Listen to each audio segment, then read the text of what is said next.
Assalamualaikum warahmatullahi wabarakatuh. Sebelumnya perkenalkan, nama saya Nur Aribi dari Prodi Pendidikan Ekonomi semester 3. Dalam kali ini saya akan mempresentasikan sebuah materi akuntansi keuangan yang diberikan oleh dosen pengampu, yaitu Ibu Merintan Berliana Simbolon, SEAK CAMAK.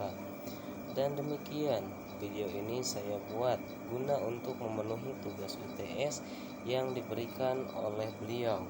Maka dari itu kita langsung saja ke pemaparan materinya. Di sini soal yang pertama, yaitu jelaskan pengertian akuntansi dan bagaimana hubungan akuntansi dan pengambilan keputusan. Langsung saja di sini kita jawab. Secara umum, akuntansi merupakan suatu sistem informasi yang digunakan untuk mengubah data dari transaksi menjadi informasi keuangan. Proses akuntansi meliputi kegiatan mengidentifikasi, mencatat, menafsirkan, mengomunikasikan peristiwa ekonomi dari sebuah organisasi kepada pemakai informasinya. Proses akuntansi menghasilkan informasi keuangan. Semua proses tersebut diselenggarakan secara tertulis dan berdasarkan bukti transaksi yang juga harus tertulis. Itu untuk soal yang pertama. Soal yang kedua, yaitu sebutkan rumus persamaan akuntansi dan jelaskan apa yang dimaksud dengan harta, hutang, dan modal. Jawabannya, rumus pemasaran akuntansi adalah alat yang digunakan dalam menggambarkan hubungan antara harta, hutang, dan modal. Dalam suatu perusahaan, konsep ini tentunya sangat penting untuk memahami keuangan perusahaan. Pada presentasi ini akan dijelaskan juga secara lengkap pengertian dan penjelasan mengenai rumus pemasaran persamaan akuntansi serta konsep harta, hutang, dan modal. Kita langsung saja ke rumusnya ya. Rumus persamaan akuntansi adalah yang pertama, harta. Harta sama saja atau sama dengan hutang tambah modal. Rumus ini mencerminkan bahwa harta perusahaan didanai oleh hutang dan modal. Harta juga meliputi semua aset yang dimiliki oleh perusahaan, sedangkan hutang adalah kewajiban yang harus dibayar oleh perusahaan. Modal merupakan selisih antara harta dan hutang yang mewakili kepemilikan perusahaan. Harta adalah aset yang dimiliki oleh perusahaan. Aset meliputi kas, piutang, persediaan, dan aset tetap. Itu aset ya. Aset merupakan sumber daya yang dimiliki perusahaan yang memiliki nilai ekonomi. Harta juga dapat berupa investasi perusahaan dan aset lain. Pengelolaan harta yang efektif penting untuk meningkatkan nilai perusahaan. Hutang adalah kewajiban finansial yang harus dibayar oleh perusahaan kepada pihak lain. Hutang dapat berupa utang kepada pemasok, utang bank, atau utang lainnya. Hutang juga dapat mencakup kewajiban jangka panjang seperti obligasi atau pinjaman jangka panjang. Pengelolaan hutang yang baik sangat penting untuk menjaga likuiditas perusahaan. Yang poin selanjutnya ada modal. Modal adalah ekuitas pemilik dalam perusahaan. Modal merupakan selisih antara harta dan hutang. Modal juga ini di sini mencerminkan investasi pemilik perusahaan serta laba yang dihasilkan dari kegiatan usaha. Modal juga dapat berubah akibat penambahan modal baru atau pengambilan laba oleh pemilik pengelolaan. Modal yang sehat penting untuk menjaga kelangsungan perusahaan. Ini kita masuk ke contoh rumus persamaan akuntansi. Sebagai contoh, jika suatu perusahaan memiliki harta senilai 1 juta rupiah dan hutang senilai 500.000, maka modal perusahaan itu adalah 500.000. Nah, rumusnya harta dikurangi hutang. Rumus persamaan akuntansi ini dapat digunakan untuk menghitung modal perusahaan berdasarkan informasi keuangan yang tersedia. Ini sekilas contoh rumus persamaan akuntansi. Jadi rumus persamaan akuntansi yaitu harta sama dengan hutang ditambah modal, merupakan dasar dalam akuntansi untuk menggambarkan hubungan antara harta, hutang, dan modal perusahaan. Harta adalah aset yang dimiliki perusahaan, hutang adalah kewajiban finansial, dan modal adalah ekuitas pemilik. Memahami dan mengelola rumus ini penting untuk pengambilan keputusan yang tepat dalam mengelola keuangan perusahaan. Itu jawaban dari soal nomor 2. Nah, yang selanjutnya kita akan masuk ke soal yang nomor 3. Di sini soalnya yaitu jelaskan apa yang dimaksud dengan laporan di bawah ini dan apa manfaatnya. Yang poin A yaitu posisi keuangan atau sering disebut juga neraca. Laporan laba rugi. Yang ketiga ada laporan perubahan modal. Yang keempat ada laporan arus kas. Nah, itu pertanyaan yang diminta. Kita langsung ke jawabannya. Laporan keuangan adalah alat penting dalam bisnis. Melalui laporan ini, perusahaan dapat mengungkap informasi keuangan yang relevan kepada para pemangku kepentingan.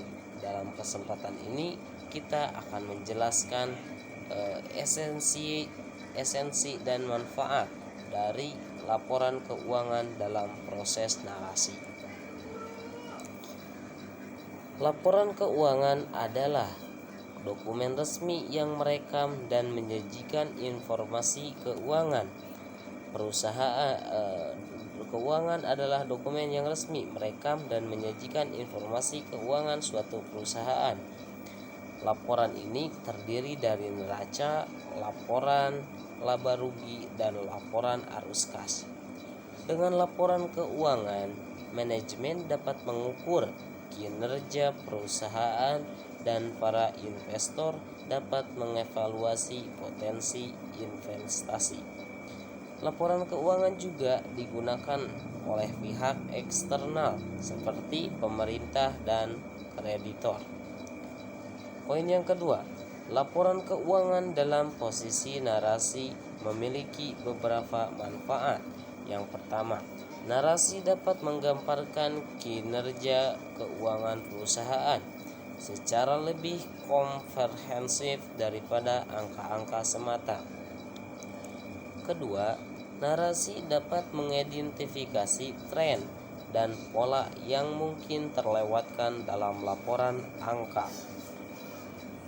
Yang ketiga, narasi dapat menjelaskan penyebab perubahan dalam kondisi keuangan perusahaan.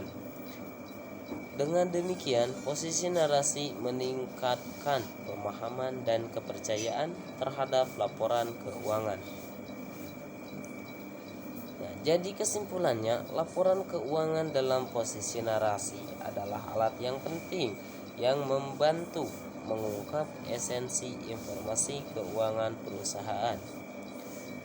Dengan narasi yang baik, laporan keuangan dapat memberikan manfaat lebih dalam pemahaman dan pengambilan keputusan. Penting bagi perusahaan untuk menyajikan laporan keuangan yang akurat, relevan, dan transparan kepada para pemangku kepentingan. Dengan demikian, laporan keuangan dapat menjadi sumber informasi yang berharga bagi semua pihak yang terkait. B. Selanjutnya ada laporan laba rugi. Jenis laporan keuangan ini menggambarkan hasil usaha perusahaan dalam satu periode tertentu. Dalam laporan laba rugi, usaha perusahaan dalam satu periode tertentu. Dalam laporan laba rugi dapat terlihat jumlah pendapatan, sumber pendapatan yang diperoleh, jumlah biaya dan jenis-jenis yang dikeluarkan dalam periode tertentu. Manfaat laporan keuangan laba rugi bermanfaat untuk mengevaluasi kinerja perusahaan di masa lalu sebagai basis untuk mempertimbangkan kinerja perusahaan di masa mendatang serta menilai resiko pencapaian arus kas di masa mendatang. C. Laporan perubahan modal. Laporan ini berisi jumlah dan jenis modal yang dimiliki pada saat ini. Laporan perubahan modal juga menjelaskan perubahan modal beserta sebab-sebab terjadinya. Dan juga manfaat laporan perubahan modal bermanfaat untuk mengidentifikasi penyebab dan ekuitas pemilik perusahaan atas nilai aktiva yang menjadi haknya atau kita sering disebut aktiva bersih. D. Ada laporan arus kas. Laporan arus kas jenis ini menunjukkan arus kas masuk dan arus kas keluar perusahaan. Arus kas masuk berupa pendapatan atau pinjaman dari pihak lain, sementara arus kas keluar merupakan biaya-biaya yang telah dikeluarkan oleh perusahaan dalam periode tertentu. Itu jawaban yang soal nomor 3.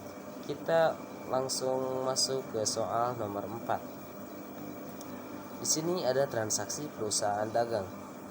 Pada tanggal 2 Oktober 2022, PT Delta menjual barang dengan secara kredit ke PT Asia seharga $17.000 dengan termin 2/10 dan 3/30. Tanggal 8 Oktober 2022, PT Asia mengembalikan barang dengan seharga $3.800. Tanggal 11 Oktober, PT Asia membayar barang dagangan tersebut. Kita langsung masuk ke jawabannya. Nah, tadi diterangkan bahwa tanggal 2 Oktober itu tanggal 2 Oktober PT Delta menjual barang dagangan secara kredit. Berarti kalau sebesar $17.000 dengan termin. Jika menjual barang dengan kredit, maka nama akunnya adalah piutang. Nah, piutang sebesar $17.000 bertambah di debit, dan penjualan bertambah ditaruh di kredit sebesar $17.000. Nah, terus tadi pada tanggal 8 Oktober PT Asia mengembalikan barang dengan seharga $3.800. Nah, akunnya di sini retur penjualan ditaruh di kredit, piutang ditaruh di debit. Dan pada tanggal 11 PT Asia membayar barang dagangan tersebut. Jadi akunnya yaitu kas bertambah ditaruh di debit, pendapatan bertambah ditaruh di kredit.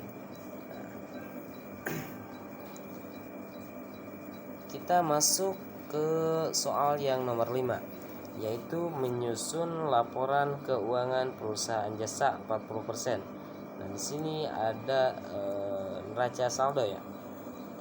Di sini ada kas sebesar 1.752.700.000, piutang usaha 18.700.000, asuransi biaya di muka 5.500.000, perlengkapan 4.400.000, kendaraan 120 juta, dan ada juga peralatan 950. Ada juga akumulasi penyusutan kendaraan, dan ada juga akumulasi penyusutan peralatan sebesar 1 juta, dan ada juga hutang usaha sebesar 122.800.000. Ada modal tasabita 160 juta, frame tasabita sebesar 6 juta. Yang diminta itu yang pertama yang diminta dari soal ini yaitu income statement. Nah, income statement, untuk mencari income statement yaitu pendapatan jasa dikurangi biaya-biaya. Nah, tadi pendapatan jasanya dari akun di atas yaitu 47.700.000. Nah, sedangkan dan biaya-biayanya sebagai berikut. Ada biaya sewa sebesar 2 juta, biaya kelengkapan 1.600.000, biaya asuransi sebesar 500.000, biaya penyusutan kendaraan 950.000, biaya penyusutan peralatan 1 juta, terus biaya utilatas 1.500.000, biaya bensin atau parkir sebesar 4 juta, biaya gaji sebesar 4 juta, biaya lain sebesar 1.600.000. Untuk mencari income statement yaitu dengan cara mengurangi dari pendapatan jasa dikurangi biaya-biaya. Nah,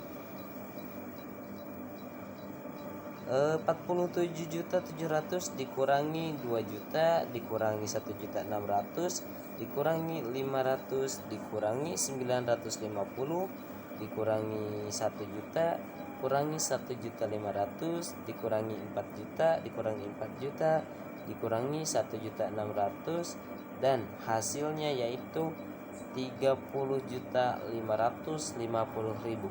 Itu untuk income statement. Nah, selanjutnya kita masuk ke equity moment atau perubahan modal. Nah, untuk perubahan modal yaitu modal tasabita sebesar 160 juta, income statement yang tadi dari total yang sudah dikurangi dari ini, dari penjumlahan yang awal nih, yang ini dari pendapatan jasa dikurangi biaya sebesar 30.550.000, dan totalnya yaitu 190.550.000, dikurangi lagi muprib tasibita sebesar 6 juta. Total keseluruhannya yaitu 184.550.000. Itu untuk perubahan modal atau equity moment.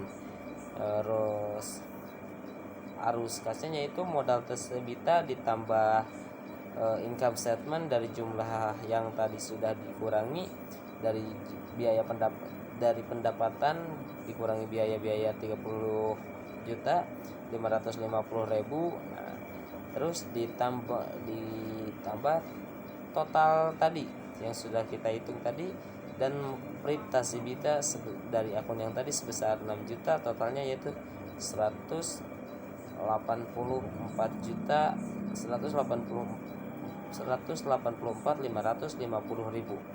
Nah, itu untuk perubahan modal atau equity moment. Yang terakhir, laporan posisi keuangan atau balance sheet. Di sini laporan laba rugi. Ada pendapatan.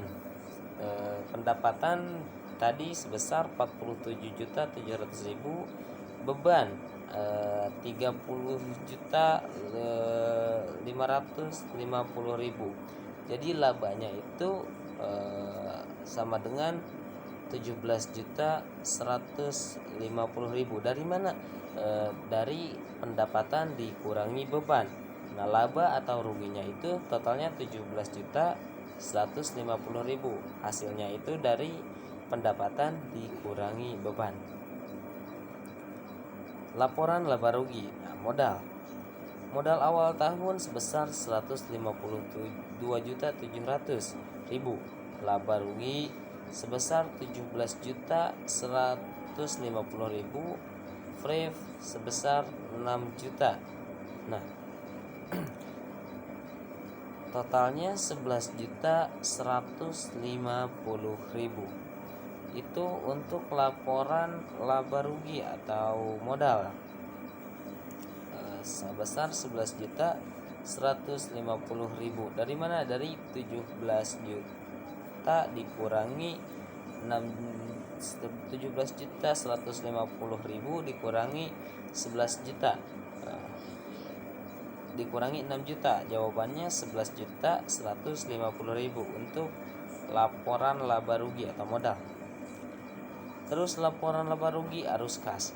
Nah, di sini arus kas bersih sebesar 17.150.000, operasi sebesar 5.500.000, terus investasi 122.800.000, perdanaan sebesar 152.700.000, kas 152.700.000, saldo awal 47.700.000, dan saldo akhir 332.450.000.